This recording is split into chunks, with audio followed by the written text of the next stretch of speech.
Hello and thank you for joining me. We've got a pretty quick one for you today. We will actually be revisiting a recipe I've already made before, but now I have this nice camera and I thought it was due for an update, especially considering how classic this recipe is. Today we are talking banana bread, and that might not seem very exciting, but let me tell you, I really love this recipe. It is so easy and can be made many different ways. Anyone I've ever served this to loves it and often asks for the recipe. Back in my fine dining days, I even took some to share with the chefs when I staged for a night at 11 Madison Park.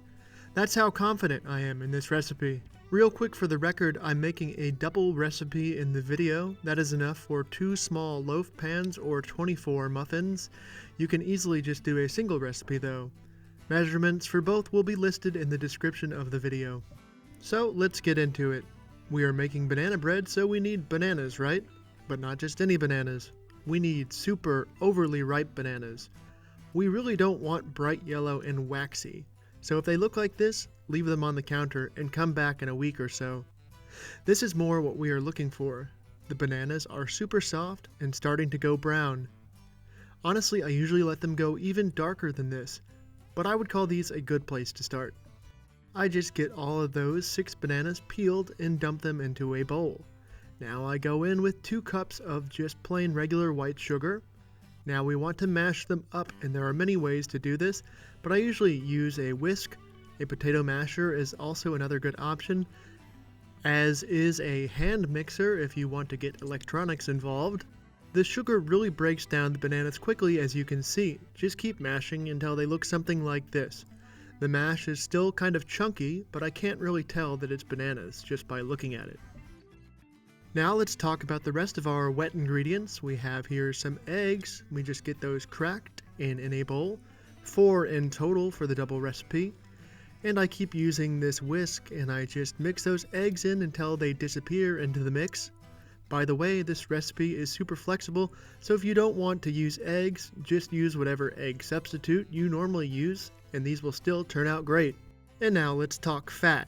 We need a cup for this double recipe, and I really like to use a mix of half vegetable oil or some other kind of neutral oil and half butter. But you could certainly just use one of the two. I just really love the combination because the oil is really good at keeping baked goods moist, and of course the butter brings good flavor. So that goes in and everything is stirred up until everything is evenly mixed. And that's it for the wet ingredients. On to the dry. We are just using all-purpose flour. For that I have 2½ cups, and to that I'm adding 2 teaspoons of baking soda and 1 teaspoon of salt, which is about 2 pinches from my big old fingers. With everything in the bowl, I just whisk it up to make sure that the salt and soda is evenly distributed. And that's the dry mix. Now all we have to do is combine the wet mix with the dry mix. Some recipes are fussy about this, but not this one. I just dump it all in at once and keep stirring with the whisk until everything is uniform. Just be a little careful at this stage because sometimes it can look like everything is evenly mixed, but there will be some little streaks of flour hiding. But then you just give it a couple more stirs and everything is fine. And now we are ready to bake, so let's talk about baking vessels. I have here a small loaf pan. This is probably a little smaller than a standard quick bread loaf pan, but it doesn't matter because you will treat it the same way. Just give it a good spray with non-stick spray. I was out of spray, so I just rubbed mine with butter and gave it a little dusting of flour. And then I poured the batter into the loaf pan, about 3/4 of the way up the side. We want room for expansion. And I have that on a small baking sheet just to make it easier to get in and out of the oven. Speaking of which, our oven is set to 350 degrees Fahrenheit or 180 Celsius. And now our loaf pan goes into that oven. And because of the size of mine, it will take about 20 to 25 minutes, but a larger loaf pan count on longer, somewhere between 30 and 40 minutes. But while we wait on that loaf, we have some leftover batter here, so let's talk about variations. As you saw, you can certainly go classic and bake the banana bread in a loaf pan, but I actually really love baking them in muffin pans. It's fun to have individual muffins to share, and it bakes faster. So I have one muffin tin here, greased and ready to go, and I just use a measuring cup for convenience to scoop batter into the molds, as I would any other muffin batter.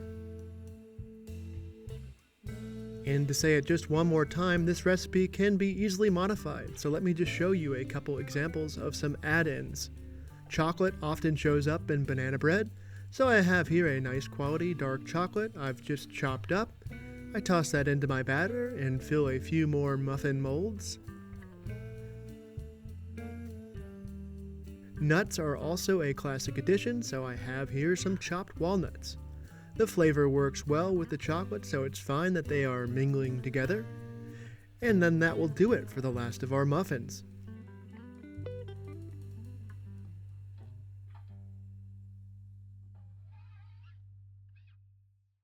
And now they go into the oven next to our loaf pan. They should take about 15 minutes, or until they puff up nicely, and when poked with a toothpick, the toothpick comes out clean. Oh, look how nice they are. When they come out of the oven, they are quite soft, so I like to let them sit for about 5 minutes before I remove them from the muffin pan. Then I let them cool on a wire rack. I know they look very tempting, but after making this recipe so many times, I have to say, the taste is better once they cool off just a bit. Slightly warm is perfect. And now that they've cooled, let's just break one of these open to show off how nice they are inside. Ooh, yes. That's about as perfect as it gets, in my opinion.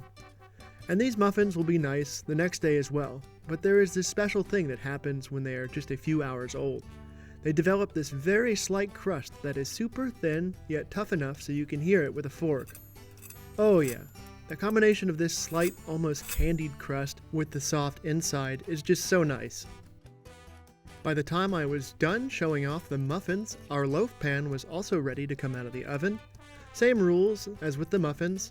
We let it cool for 5 to 10 minutes on the counter before trying to remove it from the loaf pan, and then I let it cool almost completely on the wire rack. Now that it is cooled, let's slice it down the middle and see how we did. Ooh, we nailed it! It's perfect. And so there you have it, a very simple and easy recipe for banana bread that is open to variation. Thank you for joining me today. I hope you enjoyed this video and learned something new about a very common baked good, and I hope you give the variations a try. If you did in fact like this video, then please hit the like button and subscribe. There are many more videos like this in my collection and many more to come.